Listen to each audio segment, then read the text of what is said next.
Hey everyone, and welcome to Almost Cancelled. I am Peter, that is Tim, as you can clearly see with the giant name on the screen. We're going to work our way through Ash vs. Evil Dead, Season 3, Episode 6. It's called Tales from the Rift. So, full spoilers for the episode, as always. So this one, as the last few have actually, it kind of neatly splits into two things. There's two clear plot threads that are going on.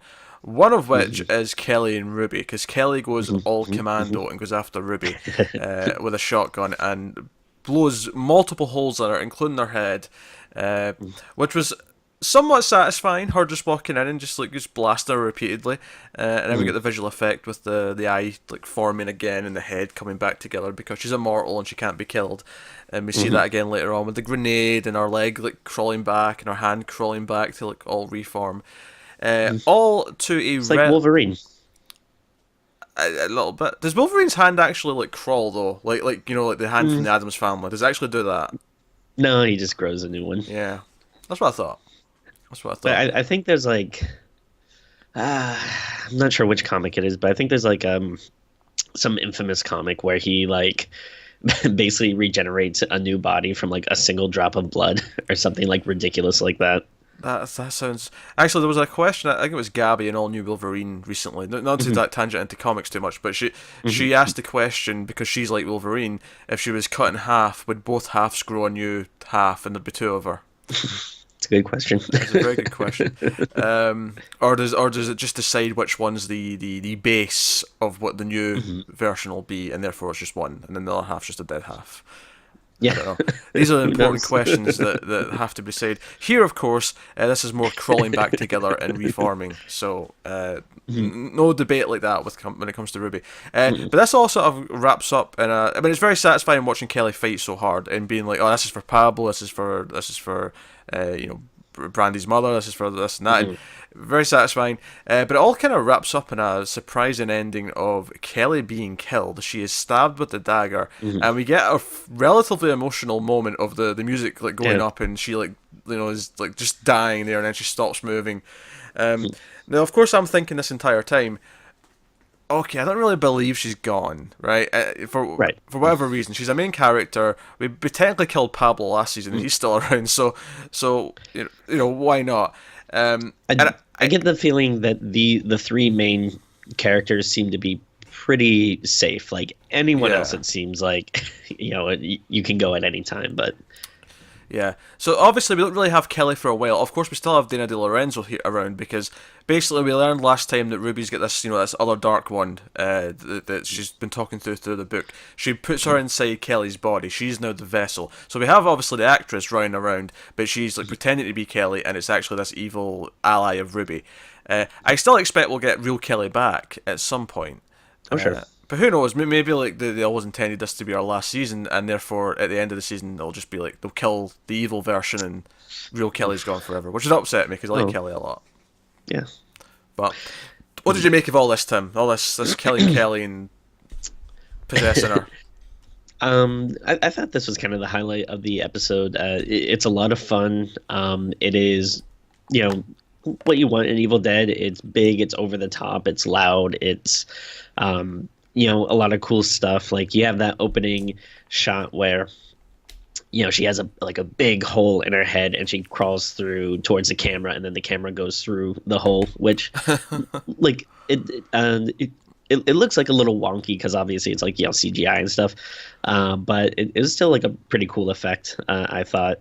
And then I'm also a big fan of Kelly, so especially this season I like how she's become like this big badass that I miss her kind of interacting with the group, but I do think it is kind of cool that she's like gone off and done her own thing. Like she seems to be a little more proactive than everyone else. But yeah, she's a little bit separate this season, but yeah, it's interesting. I think the fight itself's a lot of fun, and Kelly's attitude throughout the fight is entertaining to watch. And then the emotional beat still kind of works for the most part because you do like her and you do care about her. And it is kind of this out of nowhere, oh, she just got stabbed. Like I was expecting her to run out the house at some point when she realised she couldn't win. But no, she just stays around and she gets stabbed. And of course the big cliffhanger at the end is that, Kelly is, or she's pretending to be Kelly. and she's like, around Ash, and she's like, oh yeah, so we know we've got a wolf in the Hen house. the hen house. Thank you. That was the phrase I was looking for. And for I don't know about you, but like for a second, it kind of seemed to me like Ash knew. I don't know, like there seemed to be when they're first talking, like I don't know, I sense like a weird hesitation or something. Maybe I was I don't know, just looking too much into it because I knew, or I also watch it really late, so maybe I was just super sleepy. But for me, it seemed like there was a second, like I think maybe he like sniffed something that I thought maybe he was gonna be like, "Do I smell deadite or something?" Yeah, there's a joke where he smells something, and it's not really that. Yeah, I don't think he necessarily understands what he was smelling yet, though. Like, I don't think he knows yet. It didn't play that way to me, but it definitely is that moment where he's like, "Oh, I smell something," which does actually then it turns out to be, and obviously Brandy says Pop-Tarts, which does bring up my favorite joke of the episode, which at the start she's like, "Oh, we're father daughter, and I helped you escape," and they're joking about how the fact that he's hid from police before, and she's like, "Hey, you need to eat," and she puts some Pop-Tarts in the toaster and hands him a Pop-Tart after it's been toasted, and he bites into it and goes, "Hey, this is way better toasted." I laughed pretty hard at that as well. And Like, well, see, that's really funny. But then the callbacks to it later when he's talking to the Knights of Samaria who show up, and he's Oh, like, yeah. "Oh no, we can't risk her. She's the best cook we've ever had in the house because she toasted a Pop-Tart, the best cook they've ever had." And then at the end, of course, when she's like, "Oh, I've got Pop-Tarts. Do you want one?" He's like, "Yeah, toast it like last time." yeah, that is so great.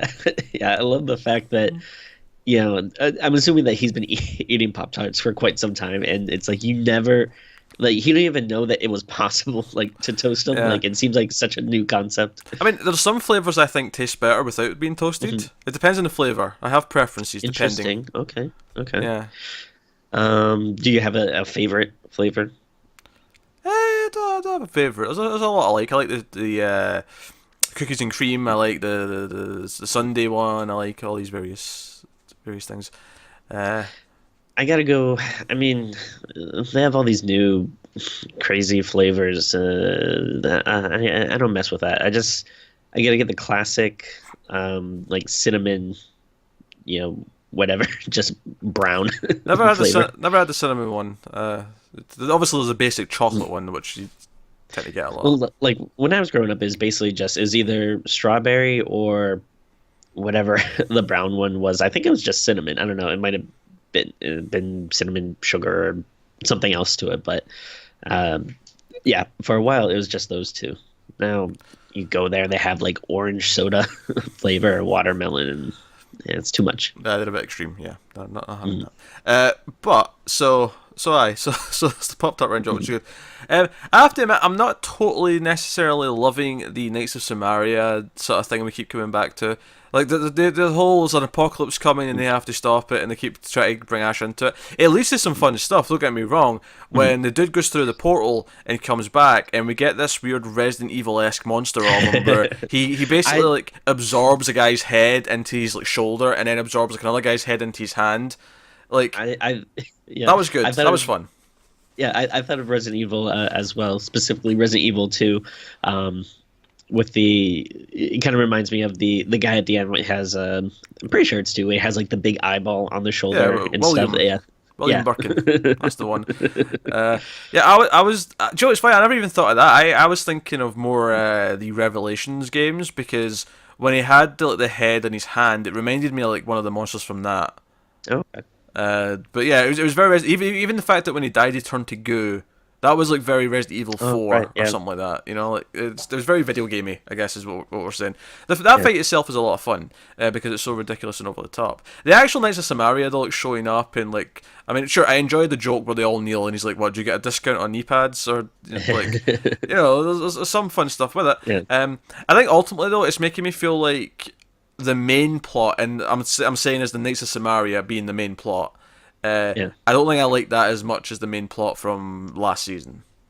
Yeah, I like the idea of the knights, but I don't know. I guess maybe the execution, like, isn't that great, because it just feels like, I don't know. They kind of just feel like cannon fodder. Like they just show up and like literally when these people showed up, my first thought was like, all right, when are these people gonna die? And it was All like, but one, yeah, all but one yeah, are dead by the end of the episode. Yeah, it was like literally like 2 minutes later. It was like, oh, okay. yeah, Um, death, death, so death, death. yeah, which I mean, it's cool because yeah, you need to get the bodies and the monsters and everything, but it's like it's not really giving me time to kind of get to know the characters, what the organization is like, and to really have like an opinion like, oh, I like these guys are cool or whatever. It's kind of just like, oh, okay, here are the people that are showing up that are gonna die. Yeah, I'm definitely. I mean, obviously, arguably the main plot's also the Ruby stuff with the Dark Yeah, yeah, Ones and yeah. the friend, and I like that stuff a bit more. I still think I don't like it as much as last season. I think last season with Bal and like Ruby actually being kind of like on the hero's side and like worried about what he's going to do and like their children. I think that was more of a solid idea for a plot. Whereas I think this season Sure. it feels like it's a little bit wishy washy. Like it's because this is episode 6. We're like we're over halfway through, and I'm still not really get a sense of what the season is. I think from the first couple of episodes, okay, so father daughter, Ruby's been evil, but I think 6 episodes later, I'm not necessarily any closer to what the point of the plot is, and it's not like harming the show too much because this is a sort of show where there's lots of fun stuff just constantly happening. That Yeah. it's not a major deal if you're not into the overall plot and care about that to the same extent, but.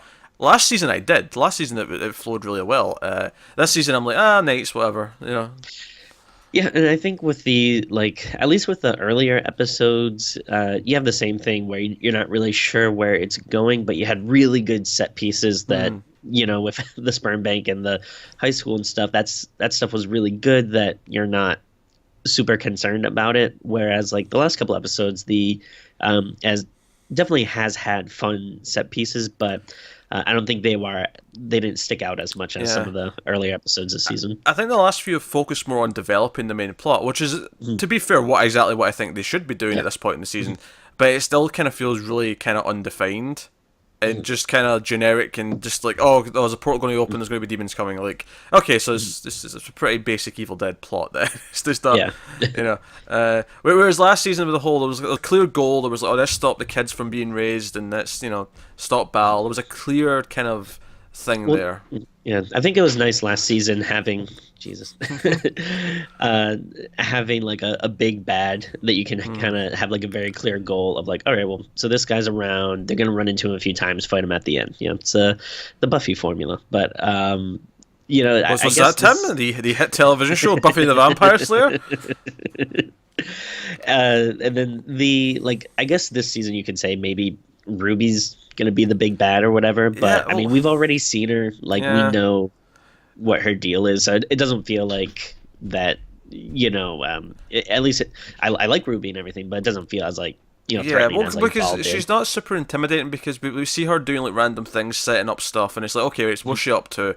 But it's not intimidating in the same way where you're building to the big bad, where you're like sort of teasing who this new person is, because we're so familiar with her that it's not that. And she's been so like kind of evil and kind of good, and now she's kind of evil, proper evil again. It's been kind of so back and forth that I don't know. It's not as enticing in that sense. So I think at this point in the season, I think I'm going to safely say I like season 2 more. I mean, it could completely upswing in the next 4 and like challenge that. Sure. But I think right now season 2, with the exception of a weaker finale, is kind of the crown jewel of the show so far. Yeah, I'd agree with that. It's again though, it doesn't. It's not to detract from it. Like this is still probably my highlight in terms of like television for the week. Like I obviously still loving it and everything. I feel like every week you somehow fit in the phrase or something close to "this is still better than every other TV show on TV." I feel like you hit that somehow every week. Oh, without a doubt. It's, I mean, me, I, coined the phrase golden age of television, which is what we're in right now. Because Ashby's Evil Dead's on? Is that what that means? Yeah, I think I was one of the first people to ever say that. And, there's some other good shows, but yeah, it's hard for anything to really hold a candle to this one. It just makes me laugh because we're getting into a month with the new season of Legion, The Expanse, The Handmaid's Tale, and Westworld, and you're like, they all can't hold a candle to Ash vs. Evil Dead. Yeah. Well, I've never heard of those shows, but I'm I don't know, maybe they'll hit. Who knows? Uh, No, but at hard, least hard. Right, I know you're just joking, but you factually like Marvel comics. There's no way you can sit there and tell me you don't know what Legion is. So shut up. And there's no way you avoided all the advertising for Westworld. So I think I watched 2 or 3 episodes last season. well, there you go. So you watch some. Yeah, you're familiar. You're familiar with the concept of Westworld. Yeah, I'm sure all these shows are great. I'm also pretty sure none of the main characters in them have chainsaw hands. So, sorry. Well, that's give what you me- think. You've not seen all of them. We'll see. Next year, Oscars, Ash versus Evil Dead. I'm calling it. Time you're confused. Go home. You're confused. The day Bruce Campbell wins an Oscar, though, that'll be a day. That'll be a day to You know, cherish. Okay, in all seriousness, you know what else I'm watching that I'm absolutely loving? Oh, And God. I don't know if you ever checked it out, but you might be a little surprised. Uh, Bates Motel. Me Oh. and Melissa are watching it, and at first I was like, "Come on, you kidding me? This got to be garbage." And I am so hooked on it. I'm on the last season, and it is actually really good. Do you know, I like Vera Farmiga a lot, but I watched the pilot when it came out, and I didn't really like the pilot that much. Did it get better? I'd say so, but I don't know. If you don't like the pilot, you might not like it. It's just one of those shows that it's like it's kind of trashy, but that's kind of why I love it. I kind of feel like it just got to someone might get killed really quickly. It was like in the pilot, like Vera Farmiga's like ready to kill someone, and I'm like, okay. Here's one of the reasons why I love it, and Okay. in case anyone's listening that doesn't want any spoilers at all, skip ahead like 2 minutes or something. Okay, spoiler warning for But- Bates Motel. Yeah, okay. Yeah. Everybody kills people on this show. Like it's not, like it's like the whole town are murderers. That's why it is so great. Now, so here's the thing. That immediately says it's not a legitimate proper thing that I can take seriously. But I can see Oh, the yeah. trash. I can see the trashy value in that. Yeah. It's definitely not like a serious show. Actually, I laugh like quite a bit when I watch it. But yeah, it's like dear. you get to the point where, yeah, it's not just like Norman killing people. It's like he's killing people, his brother's killing people, his mom's killing people, the sheriff is killing people. It's like, Jesus, what is wrong with this town? It made me feel weird because it wasn't a period piece. So I remember watching the first episode because maybe a prequel Yeah. to Psycho, right? And like they have smartphones, and I'm like, this is weird. What's going on? It's super weird, but I Did they- I unabashedly love it. Correct me if I'm wrong, but I think when they got towards the end, they actually just did the story from Psycho, right? They had like the So- character in the shower and Yeah, so I'm on the end of the 4th season, Right, okay. going into the 5th Is it- season, and I want to say Rihanna plays Janet Leigh's character.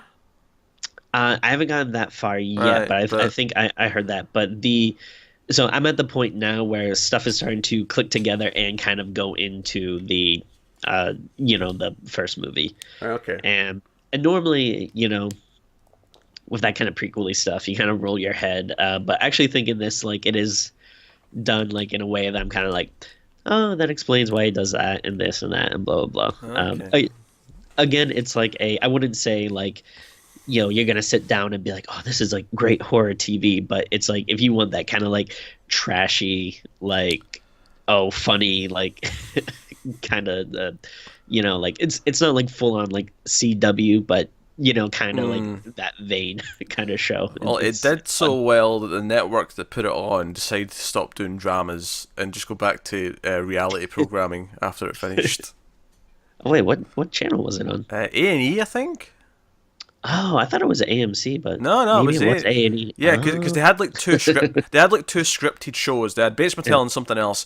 And when Bates Motel ended, they were like, "Yeah, that's the we're not going to do it anymore. It was an experiment. It failed. We're going back to documentaries and shitty reality TV."